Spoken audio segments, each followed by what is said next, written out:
Okay, the next topic is here critical angle. Sandigdha konamu antam దీన్ని ఇక్కడ. So observe carefully all of you.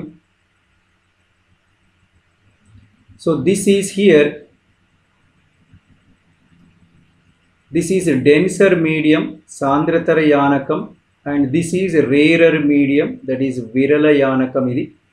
And you know the light rays are going from denser to rarer. You know when they are going from denser to rarer, they bends away from the normal. కాంతి కిరణాలు సాంద్రతర యానకం నుండి విరల యానకంలోకి ప్రవేశించేటప్పుడు లంబానికి దూరంగా వంగడం జరుగుతుంది. మీరు ఇక్కడ గమనించండి, ఇక్కడ మొదటి కిరణం తీసుకుంటే I'm taking the first one, this is the first one, and this is the angle of incidence. You see angle of refraction, this is the ray 1 here, it is bending away from the normal, and this is the ray 2 here, its angle of incidence increased here and angle of refraction further increased here. This is I am calling number 2 here. Now for this is the third one here, you can see angle is further increased here, but now the ray is going like this. The refracting angle is now, you can see how much here, it is 90 degrees. So in order to get the refracting angle 90 degrees, whatever the angle of incidence is there, this is called as critical angle. This is called as critical angle C. This is the critical angle C here. Okay, so what happened here, the light ray is going from denser to rarer, and if the angle of incidence for which the angle of refraction becomes 90 degrees is called critical angle of denser medium with respect to rarer medium. Critical angle of denser medium with respect to rarer medium. So ఒకసారి చూడండి ఫిగర్లో, ఎప్పుడైతే కాంతి కిరణం సాంద్రతర యానకం నుండి విరళ యానకంలోకి ప్రవేశిస్తుందో లంబానికి దూరంగా వంగడం జరుగుతుంది. మొదటి కిరణాన్ని చూడండి, పతన కోణం తక్కువగా ఉంది, వక్రీభవన కోణం ఎక్కువగా ఉంది, ఇది 1 and 1 చూపించడం జరిగింది. రెండవ కిరణం అప్పుడు పతన కోణం పెంచడం జరిగింది, వక్రీభవన కోణం ఇంకా పెరిగింది, ఇది రెండవ కిరణం. మూడవ కిరణంకి వచ్చేసరికి ఏమైందంటే పతన కోణాన్ని ఇంకా పెంచడం వల్ల వక్రీభవన కోణం వచ్చేసి 90 డిగ్రీలు అయింది.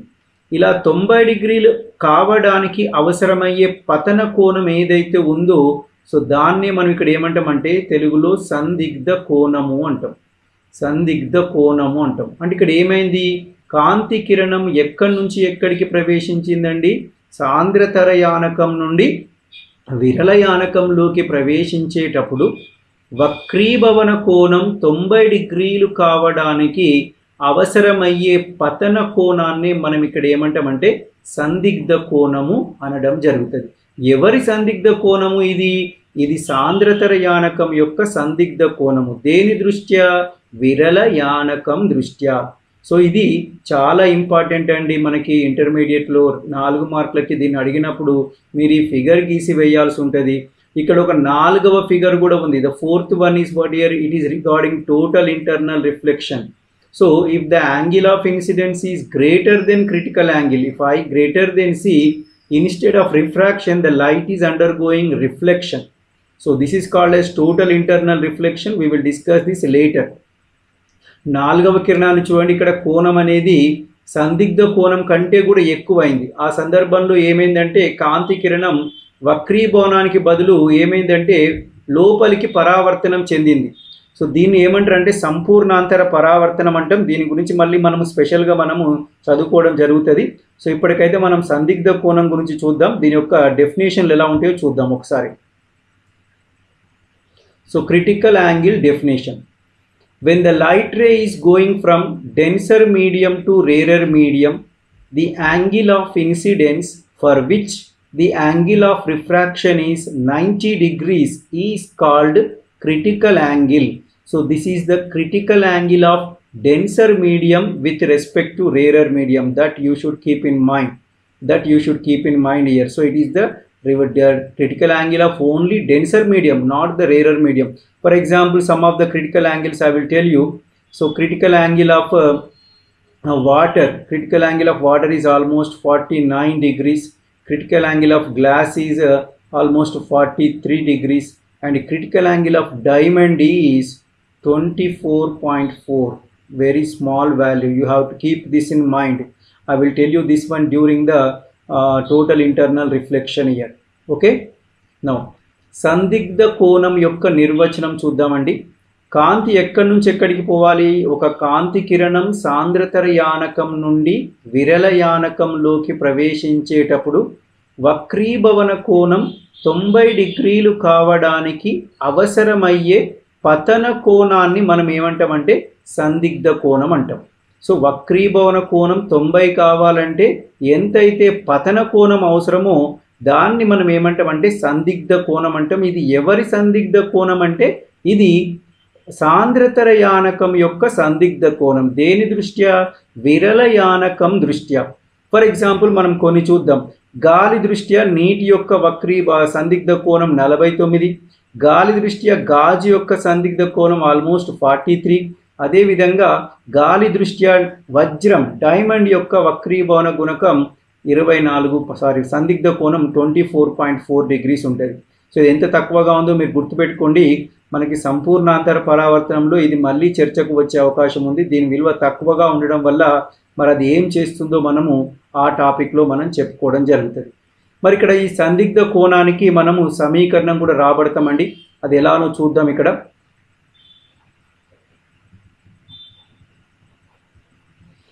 so we have Snell's law. What is Snell's law here? We have Snell's law like this: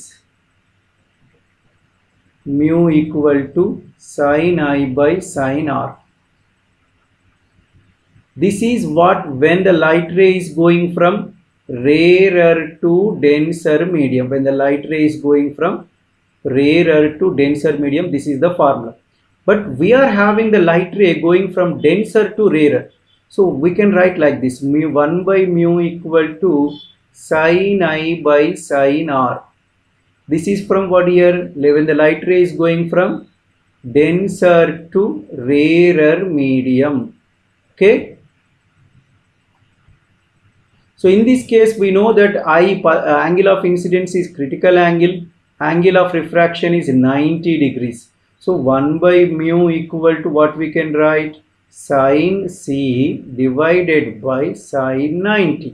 You know sin 90 is 1, therefore sin C we get implies C equal to sin inverse of 1 by mu. So here 1 coming because the rarer medium is taken as air, we are getting 1. Otherwise you have to write the refractive index of that in the numerator. Okay, so C equal to what we got here? Sin inverse of 1 by mu, which is the critical angle formula, and also relation between critical angle and refractive index of denser medium. చూడండి విద్యార్థుల Snell నియమం మనకి ఏంటంటే mu equal to sin I by sin R. ఎప్పుడు కాంతి విరల యానకం నుండి సాంద్రతర యానకంలోకి ప్రవేశించేటప్పుడు. మరి ఇక్కడ మనకి ఏమైంది? కాంతి ఎక్కడి నుంచి ఎక్కడికి పోతుంది? సాంద్రతర నుండి విరల యానకంలోకి ప్రవేశిస్తుంది. కాబట్టి నేను రివర్స్లో రాసిన 1 by mu equal to sin I by sin R. మనకి ఇక్కడ పతన కోణం ఎంత అండి? C అంటే సందిగ్ధ కోణం. మరి వక్రీభవన కోణం ఎంత అంటే 90. కాబట్టి 1 by mu equal to sin C by sin 90. sin 90 1 కాబట్టి ఈక్వల్ టు sin C అవుతుంది. అప్పుడు C ఈక్వల్ టు ఎంత అంటే sin inverse of 1 by mu. ఇది సందిగ్ధ కోణానికి మరియు వక్రీభవన కోణానికి మధ్య ఉన్న సంబంధం. సో ఇది సందిగ్ధ కోణానికి సంబంధించింది, చాలా ఇంపార్టెంట్. 4 మార్క్స్కి ఖచ్చితంగా అడిగే question.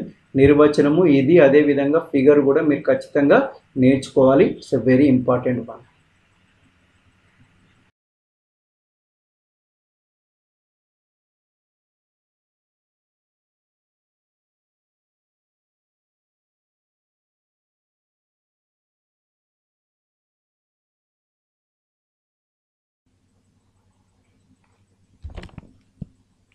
Hello everyone, this is Venugopal Gona, lecturer in physics, Government Junior College, Ramannapeta, Yadadri Bhuvanagiరి district.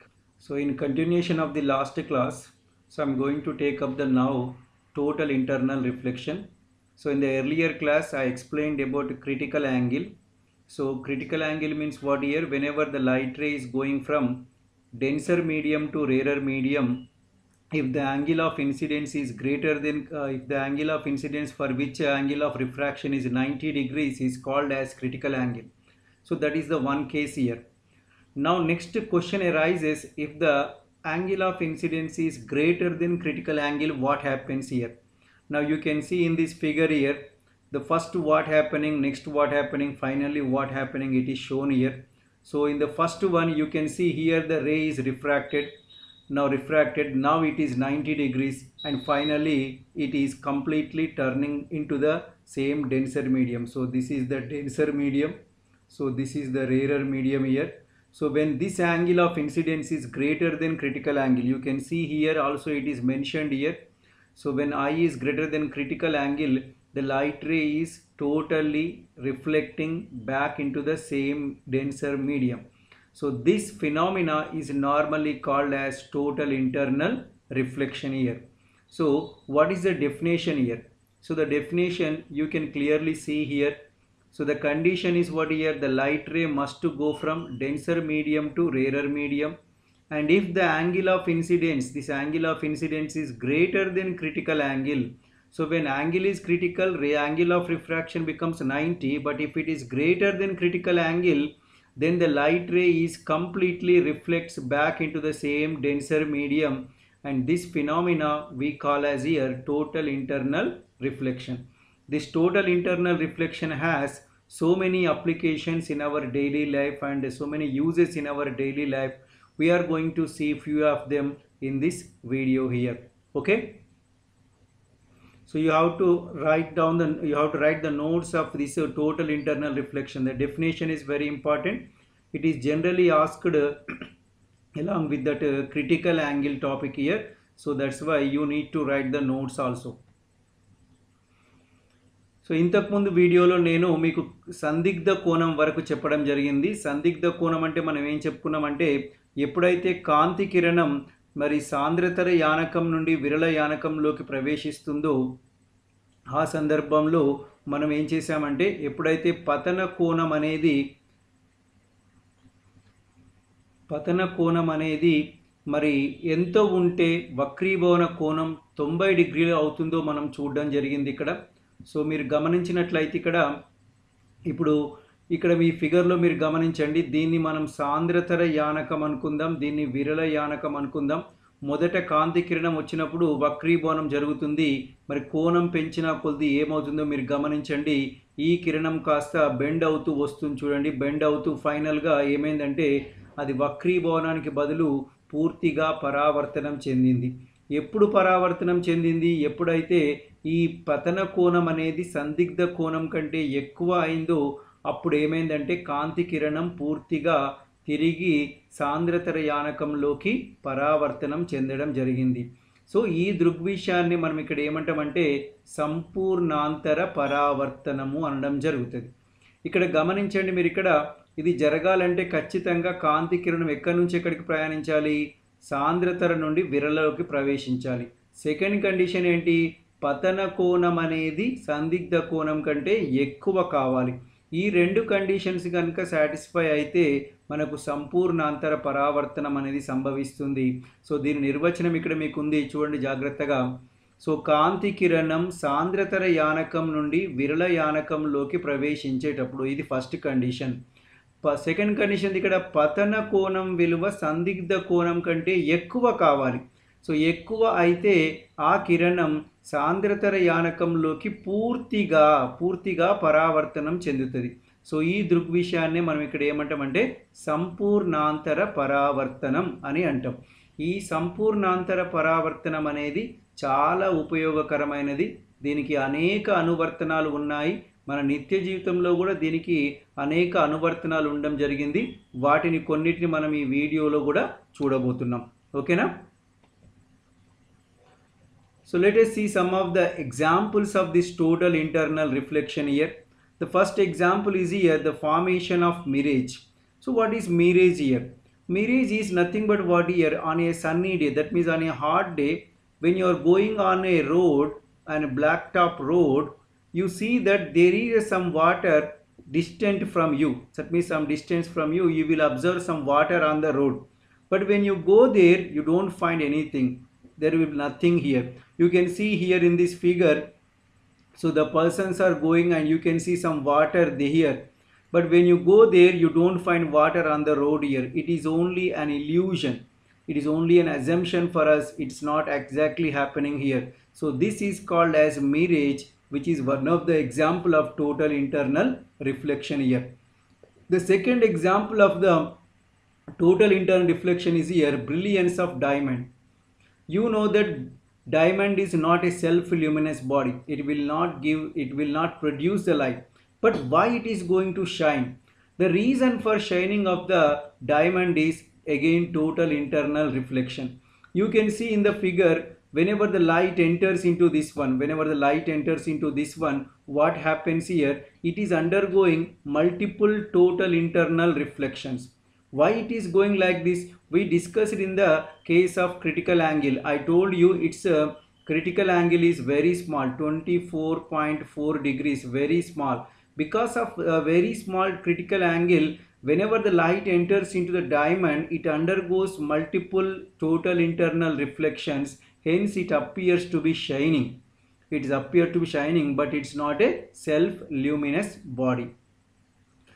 సంపూర్ణాంతర పరావర్తనానికి మనం ఉదాహరణలు చూద్దాం. అందులో మొట్టమొదటిది ఏంటంటే ఎండమావులు.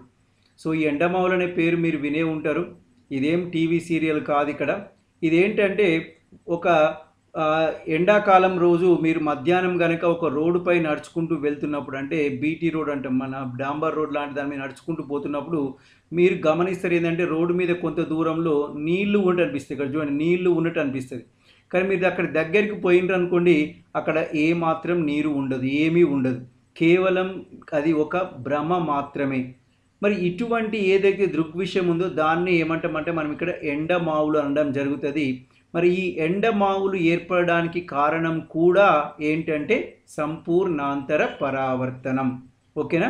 ఇది ఎలా ఏర్పడుతుందో నేను చెప్తాను నెక్స్ట్ ఇక్కడ వజ్రం మెరవడం. మీకు తెలుసు వజ్రం అనేది స్వయం ప్రకాశిత వస్తువు కాదు, అయినప్పటికీ అది మరి మెరుస్తుంది. ఎలా మెరుస్తుంది?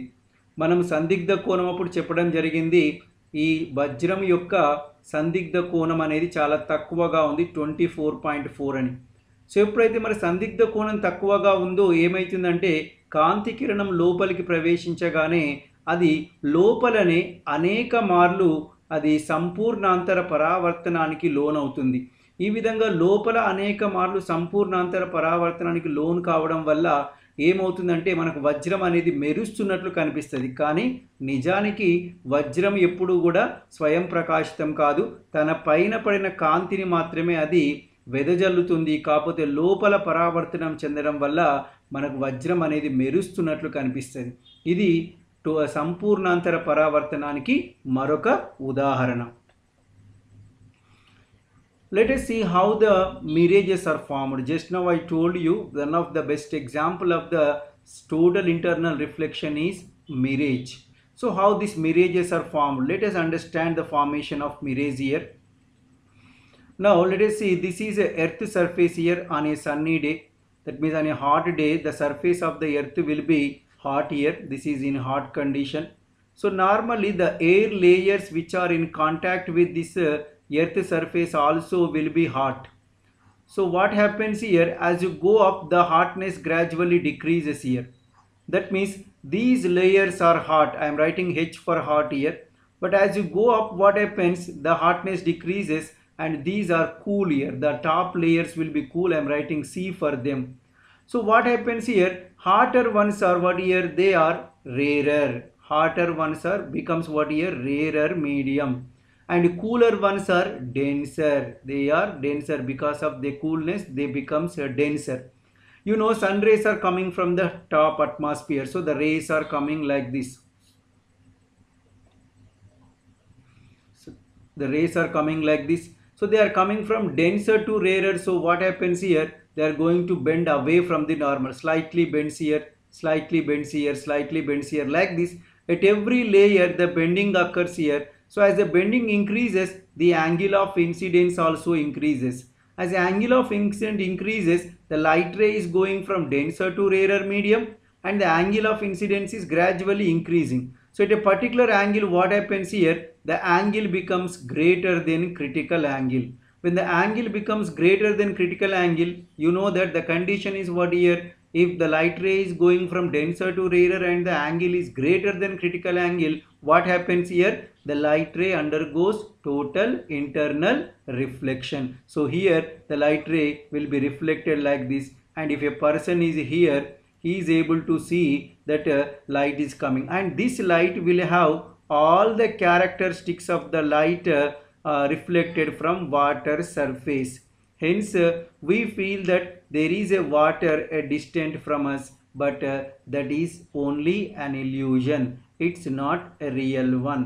This is the magic of what here? Total internal reflection.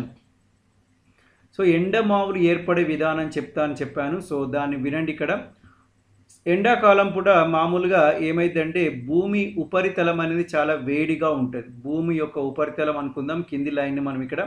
So భూమి ఉపరితలం వేడిగా ఉంటే ఏమవుతుంది? దానితో స్పర్శలో ఉన్న గాలి పొరలు కూడా వేడిగానే ఉంటాయి. సో ఈ లేయర్ ఇవన్నీ కూడా వేడిగా ఉంటాయి. సో వేడిగా ఉంటే అవి ఏమైతాయి అంటే విరళయానకం అయితే తేలికగా ఉంటాయి. మరి పైన ఉండే యానకాలు గాలి పొరలు ఎట్లా ఉంటాయి? చల్లగా ఉంటాయి. అవి చల్లగా ఉండడం వల్ల ఏమైందంటే అవి సాంద్రతర యానకం లాగా, అంటే బరువుగా ఉంటాయి కాబట్టి సాంద్రతర యానకం లాగా ప్రవర్తిస్తాయి. మరి ఇక్కడ ఏమవుతుంది అంటే సాధారణంగా కాంతి కిరణాలు పైనుంచి కిందికి వస్తున్నాయి, అంటే సాంద్రతర యానకం నుండి విరళ యానకంలోకి వస్తున్నాయి. వచ్చేటప్పుడు ఏమైతే అవి లంబానికి దూరంగా వంగడం జరుగుతుంది. ఈ విధంగా వంగుతూ వస్తున్నప్పుడు ఏమైంది? ప్రతి పొర దగ్గర కాంతి పతన కోణం అది క్రమంగా పెరుగుతూ వస్తుంది. ఈ విధంగా పెరుగుతూ వచ్చి ఏదైనా ఒక ప్రత్యేక గాలి పొర దగ్గర ఏమైందంటే పతన కోణం అనేది సందిగ్ధ కోణం కంటే ఎక్కువ అవుతుంది. అలా ఎక్కువైనప్పుడు ఏమైందంటే వక్రీభవనానికి బదులు కాంతి కిరణం అనేది సంపూర్ణాంతర పరావర్తనం చెందుతుంది. అదే కాంతి కిరణం మన కంటిని చేరుతుంది. అలా చేరినప్పుడు మనకి ఏం కనిపిస్తుందంటే సాధారణంగా ఇటువంటి కాంతి కిరణాలకు నీటిపై నుండి పరావర్తనం చెందిన కాంతికి ఉండే లక్షణాలు ఉంటాయి. అందుకే మనకి ఏమనిపిస్తుంది అంటే అక్కడ నీళ్లు ఉన్నట్లు అనిపిస్తుంది, కానీ ఇది కేవలం ఒక భ్రమ మాత్రమే. అక్కడ నీళ్ళు అనేవి ఉండవు. ఇది ఈ సంపూర్ణాంతర పరావర్తనం చేసి ఒక మ్యాజిక్ లాంటిదే తప్పించి నిజానికి అక్కడ ఎటువంటి నీళ్లు కూడా ఉండవు. మనం దగ్గరికి వెళ్ళి చూస్తే అక్కడ ఖాళీగా ఉండడం జరుగుతుంది. సో ఇది ఎండమావులు ఏర్పడే విధానం. దీన్ని కూడా 4 మార్కులకు అడిగే అవకాశం ఉంది. జాగ్రత్తగా మీరు ఏమైతే విన్నారో దాన్ని నోట్స్ లాగా రాసుకుంటే మీకు ఇది బాగుంటుంది.